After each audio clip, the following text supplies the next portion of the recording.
On vous donnait donc depuis 5 heures ce matin en lecture du sujet de La Parole est à vous. Il est avec nous pour conduire donc les échanges.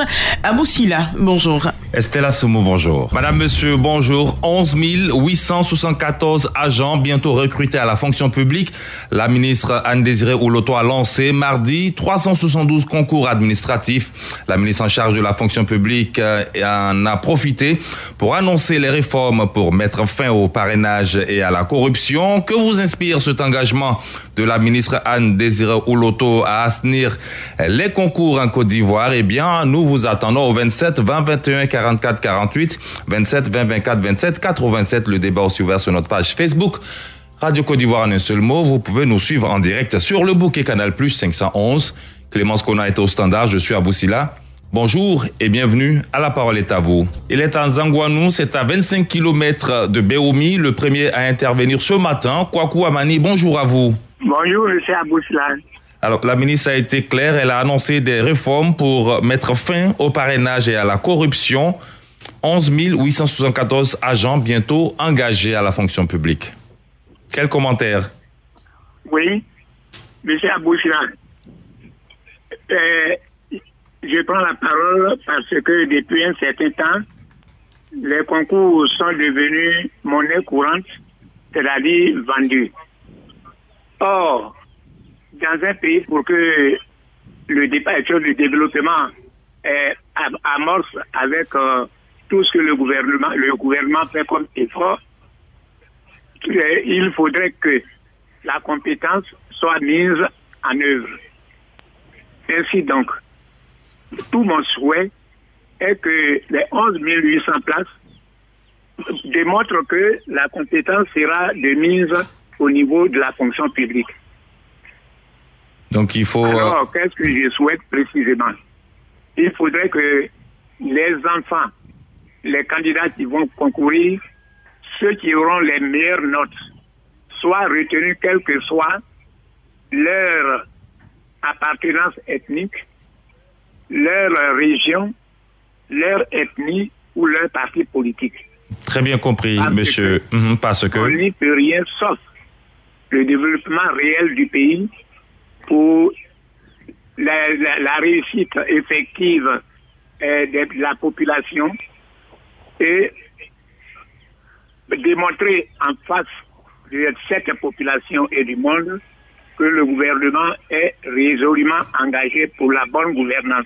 Et la ministre a été claire en tout cas, ces concours se feront sous le triptyque équité, célérité et transparence en vue de la sélection des meilleures ressources humaines pour l'administration publique. Monsieur Kwaku Amani, merci pour votre intervention ce matin. Allons à l'ouest de la Côte d'Ivoire. Nous sommes à Danané, précisément à Maple. Alain Kofi, bonjour à vous. Oui, bonjour M. Abou Sila et tous les auditeurs de Radio Côte d'Ivoire. Alors, quel commentaire sur l'engagement de la ministre à assainir les concours en Côte d'Ivoire? M. Abou Sila, il faut dire qu'avant tout propos, je salue la volonté manifeste de Madame la ministre de la fonction publique, soucieuse d'assainir les concours en Côte d'Ivoire en mettant fin au parrainage et à la corruption grandissante. M. Abou Sila, voyez-vous, par le passé, la Côte d'Ivoire était citée en exemple en matière d'équité et de transparence. Alors aujourd'hui, nous avons constaté que c'est le contraire. Vous voyez, à telle enseigne que quand on organise les concours en Côte d'Ivoire, il y a des réseaux qui gravitent autour de ces concours. Alors, je crois bien que l'arrivée de Madame la ministre, en tout cas, va changer beaucoup de choses. Elle a donné beaucoup de conseils parlant de ces réseaux. Justement, elle a invité en conséquence les candidats à s'investir dans une préparation active et efficiente sans rechercher les voies du succès facile à travers le recours effréné aux faussaires de tout acabit, aux arnaqueurs et à la corruption. C'est le conseil qu'elle a donné en promettant justement de traduire en acte la vision du président de la République et du gouvernement qui est de doter la Côte d'Ivoire d'une administration publique moderne, performante et efficace qui catalyse le développement économique et social. Monsieur Kofi. Bien sûr. Alors, Abou Sila, si vous me le permettez, je vais vous raconter une anecdote rapidement. Pas plus tard que hier, il avait appelé un cousin qui lui a dit, mais il y a un concours de recrutement concernant, en tout cas, l'armée. Il m'a demandé, est-ce que tu as un réseau? Alors, vous voyez... Alors qu'on ne devait pas se baser sur les réseaux, mais plutôt sur la compétence, sur l'intelligence des individus. Voilà. Très bien compris. En tout cas, merci beaucoup et bonne émission à vous. Merci et bonne journée du côté de Mapleu. Vous êtes à 25 km de Danané.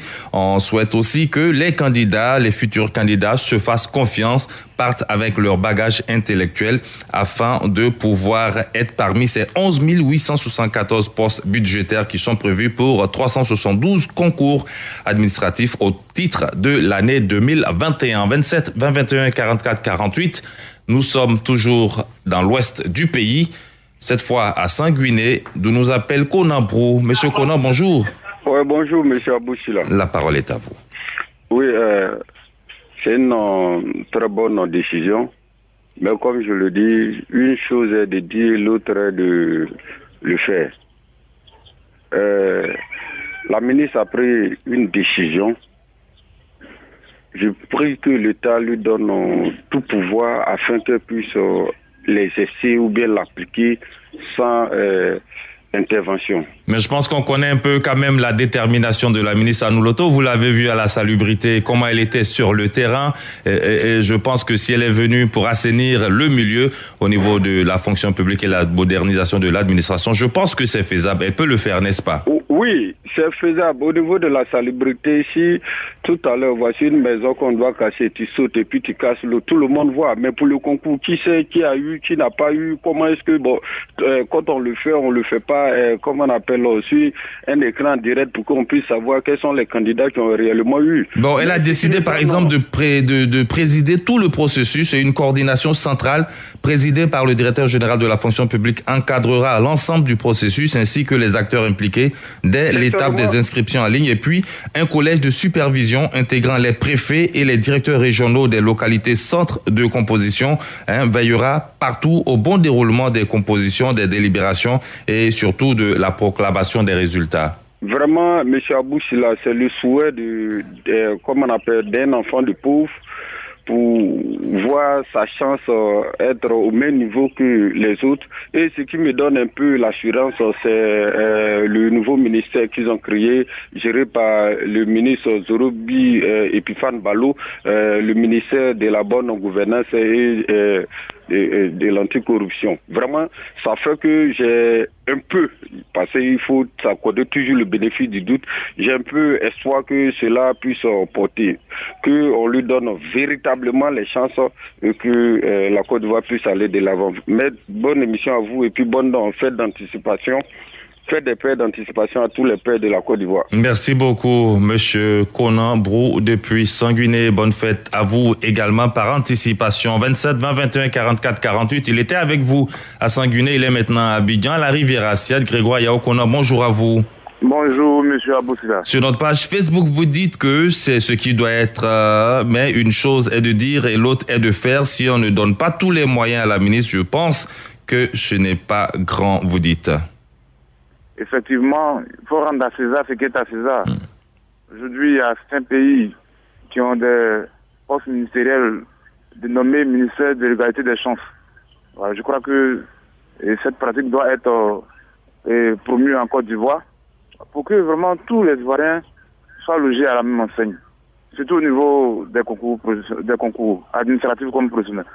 Voilà. Vous voyez, M. Aboussila, aujourd'hui, lorsqu'on parle de concours, les gens ont peur. Parce que d'autres réunissent peut-être quelque chose, mais ils ne savent pas à qui remettre. Vous remettez à quelqu'un, ça tombe dans l'eau et en tout cas, on ne peut pas poursuivre cette affaire-là. Donc aujourd'hui, si la ministre prend l'engagement vraiment d'assainir ce domaine-là, moi je pense que ça sera une chance pour les enfants des paysans, les enfants des pauvres. Parce que le pays vraiment a besoin de ça. Ouais, les enfants des pauvres, comme vous le dites, il faut donc donner la chance à tout le monde. Effectivement, il faut que tout le monde ait les mêmes chances. Aujourd'hui, on parle un peu de la fraude aux examens à grand tirage. Mais moi, je pense que si quelqu'un a acquis son diplôme frauduleusement et que le recrutement est fait selon l'éthique et la déontologie, vous allez voir que ces diplômes-là vont orner simplement les valises. Mais le monsieur n'a pas le niveau, il passe par la fraude, il a le diplôme et demain, vous voyez, dans l'administration. c'est choquant, vraiment c'est choquant. Donc, Madame la ministre vient donner quand même un grand espoir à tous ceux-là même qui n'ont pas de relation, voilà, mais vraiment qui comptent sur leurs propres compétences. Ouais, il faut l'encourager, il faut l'aider. Et Fabrice Yao sur notre page Facebook qui dit très bonne nouvelle, mais ce qui est encore plus époustouflant, c'est la suppression des concours de préparation payante au profit de la gratuité. Et puis Aïli Kamali, un travail colossal l'attend, pas facile de changer les choses d'un coup de baguette magique, mais nous pensons qu'elle peut réussir. Merci beaucoup Grégoire Yao Conan depuis la Riviera Siad. Allons à Trècheville. Orso Emmanuel, bonjour à vous. Bonjour, M. Aboussila. La ministre de la fonction publique a profité du lancement des concours administratifs pour annoncer des réformes pour mettre fin au parrainage et à la corruption. Quel commentaire? Et moi, je pourrais dire que sous l'impulsion du président de la République, la ministre a pris des initiatives. Mais la ministre, personnellement, moi, je ne la connais pas, mais on a entendu parler qu'elle a travaillé au niveau de la salubrité et elle a même été combattue. Bon, aujourd'hui, elle entame encore un autre processus. Mais, si les 3 quarts de notre administration, les gens sont passés par la fraude, qu'est-ce qu'elle peut faire? Disons qu'elle prend les initiatives, mais tous ceux qui travaillent là, s'ils sont passés par là, qu'est-ce que ça va devenir? Ça va devenir encore une autre confrontation. Mais il faut toujours commencer quelque part, n'est-ce pas? Il faut une volonté d'abord affichée, c'est déjà le plus important. Quand la volonté est affichée et on se donne les moyens maintenant de mettre en œuvre ce qu'on veut faire. Et c'est une très bonne chose parce que déjà qu'on en parle publiquement, on en fait un sujet, ça permet à nous tous, à tout le monde, de prendre conscience que il ne faut pas laisser la responsabilité seulement à la ministre elle-même, mais il faut que nous tous, on sache que on doit tous marcher de la même enseigne. Tout à fait. On doit tous savoir ce qui se passe. On doit tous intervenir. Chacun doit dire ce qu'il pense pour que ce soit mené à bien. Ouais, alors, effectivement, il faut que chacun d'entre nous on fasse chorus avec la ministre, avec le gouvernement, pour savoir qu'il faut. Non, on n'a pas dit que dans 2 jours, on va combattre qu'on appelle ça, mais d'ici une trentaine d'années, c'est-à-dire d'ici une vingtaine d'années, que les gens, on arrive à cela. C'est comme ça que c'est passé en Europe et dans les grands pays. Et la lutte n'est pas facile, c'est au fur et à mesure qu'il faut gagner un peu de crédibilité. Donc aujourd'hui, elle a pris l'initiative, même si elle n'est pas là quelque temps, ceux qui viennent après lui doivent continuer comme ça, et elles ne sont pas seules. Dans tous les ministères, il faut que cela se fasse comme ça. Écoute, c'est pas facile, et bien aujourd'hui nous en parlons à la radio, et continuons à en parler toujours, et ça va venir au fur et à mesure, et on pourra lutter contre ce phénomène-là, qui nous sommes tous dedans. Hein. Aujourd'hui on en parle, c'est bien beau, on en parle comme ça, mais dans le fond après, si ça nous profite, on va profiter. Au revoir. Merci beaucoup, Orso Emmanuel, et bonne journée du côté de Trècheville. Sur notre page Facebook, Namori Bakayoko dit que c'est une idée salutaire, d'autant plus que cela viendra donner la chance méritant des menus d'être admis à ces concours à travers des valeurs. Yao Ndri, c'est une bonne chose, mais moi, je ne peux pas croire à cette réforme car les ministres de la fonction publique se sont succédés et nous ont fait croire que les concours ne vont pas être payés dans ce pays, ce qui a été un véritable leurre. Merci, excellente journée. On souhaite que cela soit une réalité cette fois. Stéphane Tano, l'actualité, c'est bien cela et on souhaite que les choses marchent de ce côté-là. 27 20 21 44 48 27 20 24 27 87. Nous avons Fanny Abdoulaye qui nous appelle de Karabiri. Bonjour Abdoulaye. Bonjour monsieur. Karabiri, c'est où monsieur Fanny? Ça va bien? Voilà. Ok. Je salue la ministre parce que tout ce qui se passe ce matin, personne ne compte pas. Si vraiment quelqu'un a un nouveau qui travaille, il va très bien travailler. Mais si quelqu'un qui n'a pas de nouveau, tu sais que travailler là, ça ne peut pas bien faire. Tu vois, actuellement, on a des PC. On peut te donner plus de ça à toute la côte. Si tu vas fraude des gens que la personne ne connaît pas, ce n'est pas un travail, c'est un diplôme. On peut partager ça à toute la Côte d'Ivoire, comme la carte d'identité. Si tu vas encore fraude dans c'est que les enfants ne connaissent pas. Donc, quand on propose là, personne ne compte tout ça ce matin. Je souhaite que ça marche. Tout ce qu'on a, tout ce qu'on dit, merci. Mais que ça soit réalisé. Il y a ce qu'on dit, il y a ce qu'on fait. Sinon, ce propos est très bien libéré. Je vous remercie. Merci beaucoup, Monsieur Abdoulaye Fani, qui nous appelait de Karabiri. Je rappelle que de 2014 à 2020, l'organisation des concours administratifs a permis à plus de 60 000 personnes recrutées d'intégrer la fonction publique prioritairement au profit des secteurs de l'éducation et de la santé, et plus de 50 000 fonctionnaires d'être promus. 27 20 21 44 48 de Karabiri. Nous allons à Adzopé. Kambou Basile, bonjour à vous. Bonjour, monsieur. On vous écoute sur le sujet.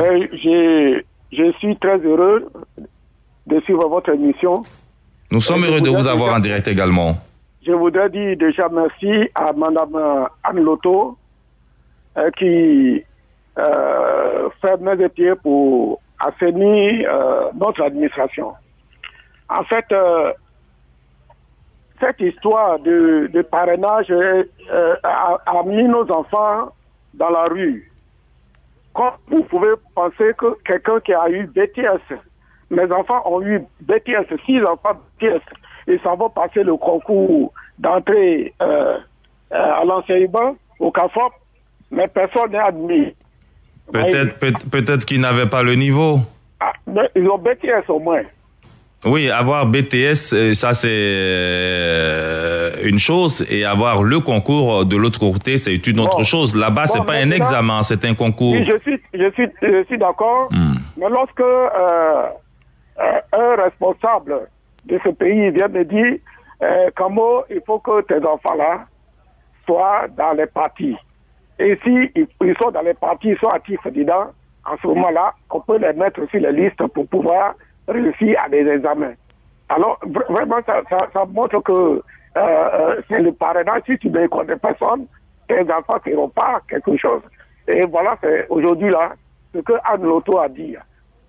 En tout cas, moi, je la supporte et j'ai pris Dieu que vraiment elle ait la force de réussir cette mission, n'est-ce pas? Voilà. Je vous souhaite une bonne émission. Merci beaucoup, Basile, et bonne journée chez vous du côté de Adzopé. Comme vous, Yacouba Ganame Lakota sur notre page Facebook dit « Il faut vraiment saluer Madame la ministre car beaucoup de nos concours en Côte d'Ivoire meurent du fait des parrainages et des couches défavorisées n'en ressortent pas avec de bons résultats. Pourtant, tout le monde doit être logé à la même enseigne. Vraiment, c'est le moment d'assainir les concours comme elle l'a fait pour les voies du Grand Abidjan. On va terminer au standard à Katiola avec Oro Adama. Vous êtes le dernier à intervenir, monsieur Oro. Bonjour. Oui, bonjour, monsieur. On vous écoute en quelques mots. Pour moi, il faut qu'il y ait une volonté commune de tous les Ivoiriens pour pouvoir remédier à cela. Tant qu'on laisse à madame le ministre pour pouvoir faire, elle ne pourra rien faire. C'est une réalité sur le terrain. Et on ne peut pas avoir de corrompu sans un corrupteur. Il n'y a pas de corrupteur sans un corrompu. C'est une réalité commune. Donc nous devons tous être associés pour pouvoir freiner cela. Sinon, madame le ministre ne peut pas... Donc tout le monde doit faire sa part pour pouvoir l'aider afin de réaliser cet objectif. Oui. D'accord. Parce que si ça ne reste que au ministère, je pense que ça ne fait pas. C'est pour ça qu'elle a dit qu'elle va impliquer les préfets, tout le monde. Un comité sera mis en place où elle-même va présider tout le processus avec une coordination centrale et puis un collège de supervision intégrant les préfets, les directeurs généraux des localités. Tous cela seront impliqués. Moi, je pense que c'est une très belle initiative, mais ce n'est pas suffisant. Il faut qu'il y ait une agence anticorruption. Parce que tant que il n'y a pas une agence anticorruption, ces cadres-là, eux-mêmes sont les plus corrompus. D'accord. Une agence, vous proposez donc la mise en place d'une agence anticorruption en Côte d'Ivoire. Merci beaucoup, Oro Adama. Malheureusement, nous n'avons pas assez de temps. Je rappelle que la phase des inscriptions comprenant l'inscription en ligne sur le site internet du ministère de la fonction publique et de la modernisation, 3 fois www.fonctionpublique.gouv.ci, et le dépôt des dossiers physiques se déroulera du lundi 21 juin au vendredi 30 juillet 2020. 2021. La deuxième phase consiste à la phase de préparation des candidats en ligne qui démarre le lundi 19 juillet 2021. Celle-ci consiste à mettre gratuitement à la disposition des candidats des cours, des syllabus de cours et des supports pédagogiques en ligne. Et puis la troisième phase, la phase des compositions qui s'étale sur la période allant du 18 septembre au 31 octobre 2021,